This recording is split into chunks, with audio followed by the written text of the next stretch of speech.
Okay, so in regards to the first homework that is will be available on the website, I just want to go over a couple of things. Typically, you'll find one of three types of questions.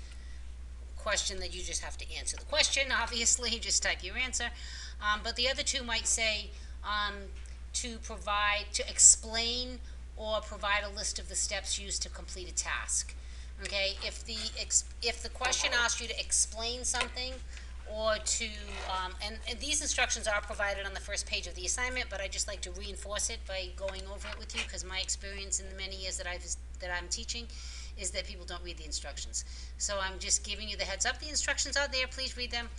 But for the most part, it's if what I'm looking for in those types in the answers for those types of questions is I want you to write the answer as if you are explaining to someone how to do it, without that they don't know how to do it. Assume I don't know how to complete that task, and you are going to provide me a step-by-step explanation of how to complete the task. Okay, and that means it needs to be a bulleted list or a numbered list. In other words, I don't want a paragraph form. Okay, if somebody were going to send you instructions to complete a task, do you think it would be easier to follow those instructions if the instructions were in a list or in a paragraph form? A list. Okay, so that's what I'm asking you to do. Create a list, step by step. Okay, and concise, brief and concise. Okay, you don't have to say, you don't have to like make a paragraph out of each bullet. Okay, make it as if you were reading these instructions, how would it be easiest for you to be able to follow? So that would be one, and then the other one would be I'll frequently ask for you to do a screenshot or a snippet. I sometimes refer to it as a screenshot or a snippet, and in those cases, basically what I'm looking for, so I'm just going to type something here as if I was going to now answer another question. If I were to, let's say I asked for a snippet of something in settings, let's say something here. Maybe I want to look at updated security and check, where would you find how to check for updates, okay? And you could show me a screenshot of this, okay? And if I'm only looking for this portion of the screen, then you can use the snipping tool. Has anybody here ever used the snipping tool? The snipping tool is going to be your best friend. At least it's one of my best friends. Doesn't say too much for my other friends, does it? Okay. But the snipping tool, because I use it frequently, I have it pinned to my start menu.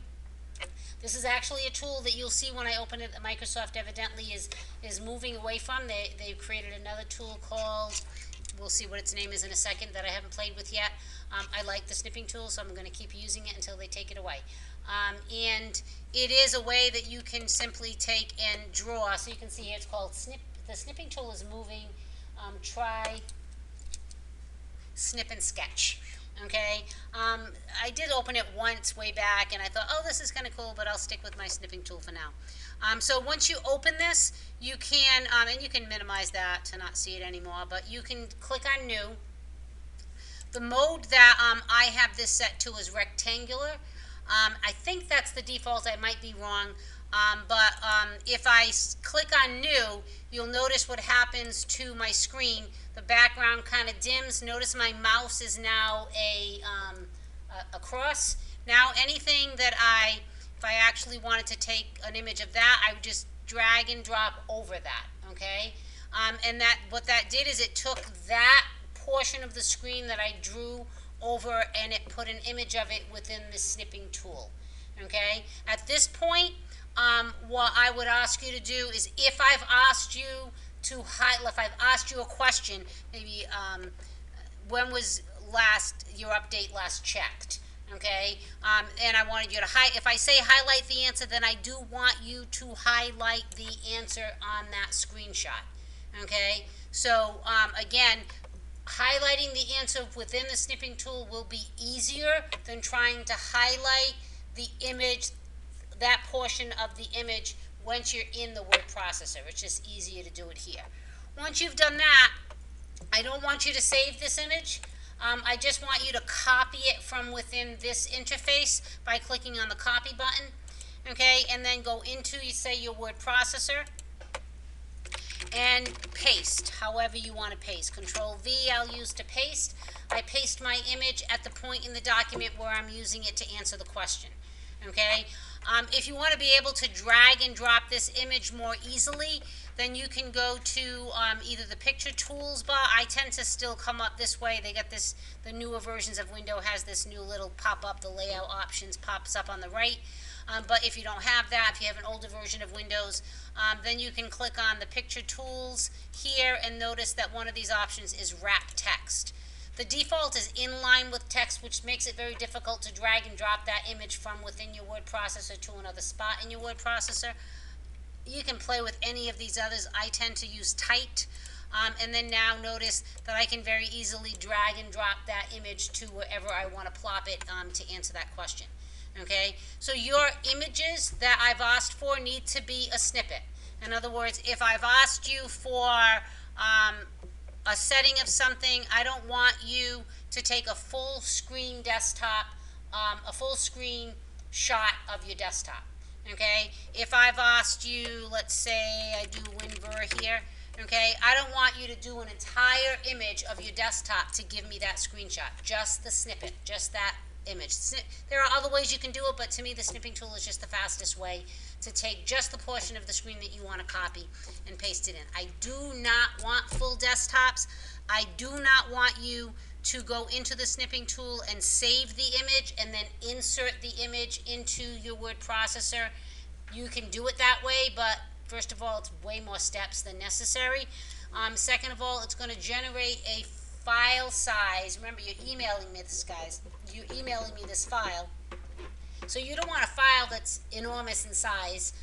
You want a reasonable size file. If you insert images as opposed to just pasting, copying from the snipping tool and pasting, your end result. I had a woman in my online class last week. It took me a while back and forth emailing me. I'm like, you realize that the file you sent me is 20 meg in size. There's absolutely no reason for a file to be that size. How are you inserting these images? And that's exactly what she was doing. She was saving the image here, actually saving it as a .png file, and then going into the insert image option within Word and inserting the image. Way more steps. You don't have to do that. And in the end, it was creating a file that was just way too large. Okay, and I don't want a full desktop. I don't want a full screen desktop. I don't need to see what you have on your desktop. I don't want to see what's on your desktop. Trust me when I tell you I've seen things that I say, why did they send me this? So I just want the snipping, the little image that I've asked you to include. And it needs to be included in the document at the point in the document that it's being used to answer the question. Because what I see sometimes I see students, they do a save and they call it question 2. Okay? And then they email me that instead of including it in the document. So they send me a Word document and 10 image files. Nah, I'm not doing that. Okay? I want to be able to open one file and see all your answers in the order that they were asked. Got it? Okay. So, we'll start the next topic then.